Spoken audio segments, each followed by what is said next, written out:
असलामुअलैकुम दोस्तों, पाक पंजाब टीवी दे नाल मैं तुहाडा दोस्त अब्दुल वाहिद।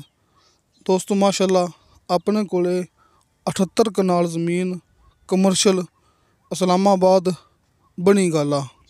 दोस्तों CDA अलैटमेंट ये ज़मीन है अपने कोले बहुत ही अच्छी ते बहुत ख़ास मौका है अपने कोले दोस्तों ये 78 कनाल ज़मीन का 350 फुट फ्रंट है बनी गाला मेन रोड ते जोड़ा आप भरावां नूं दिखा चुके हैं ना। ये सामने दोस्तों मुकम्मल अपनी ज़मीन जे वो मुकम्मल आबादी तक बिजली मौके ते मौजूद है।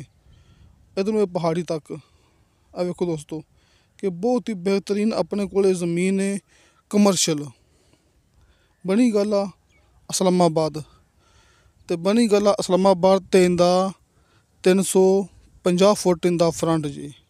दोस्तों एक मालक दी ये ज़मीन है दोस्तों, ये रावल झील दा व्यू जे एक मालक दे नां ते ये ज़मीन है।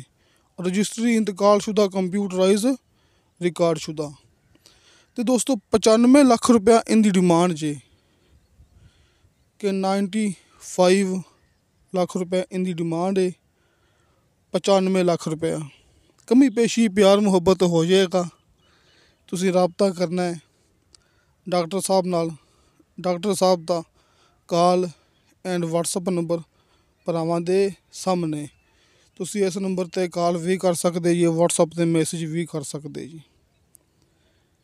तो दोस्तों माशाल्लाह बहुत अच्छी ते बहुत ही एक ख़ास ज़मीन जी अपने कोले डॉक्टर साहब दे कहने दे मुताबिक मुकम्मल 78 कनाल ज़मीन ते 95 लाख रुपया फी कनाल इंदी डिमांड फाइनल नहीं हैगी।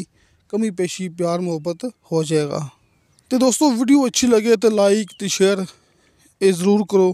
कोई भी गलबात रहेगी हुए मुकम्मल इन्फॉर्मेशन वास्ते भरावां ने डॉक्टर साहब के नंबर ते राबता करना है।